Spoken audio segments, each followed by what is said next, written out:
জীবনে যে হরি বলে না সে হরি বলেছে, ওই জন্য জনম ধন্য হয়ে গেছে। কেমন? এক কাপড় ব্যবসায়ী সারাটা জীবন ব্যবসা করেছে, ব্যবসা করে মরে যাবে যাবে ভাব বলছে। আমার বড় ছেলে বলে এই তো বাবা আমি তোমার মাথার ধারে। আমার মেজো ছেলে মেজো বলে ও বাবা আমি এই তো তোমার পাশে। আবার ছোট বলে এই তো বাবা আমি তোমার পায়ের ধারে। ওরে তোরা সব এখানে, তবে দোকানে কে? মরার সময়ও বলে দোকানে কে? তো ছেলেরা মনে মনে বলছে বাবা মরে যাবে ভাতটাও মরে না। তা এক ব্রাহ্মণকে ডেকে চন্দ্রায়ণ করে নেওয়া হোক। ব্রাহ্মণকে ডেকে এনেছে। সে বলছে বলো তো হরে কৃষ্ণ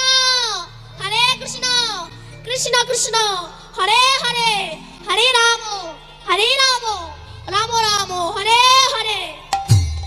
ও তখন বলছে না বলবো না।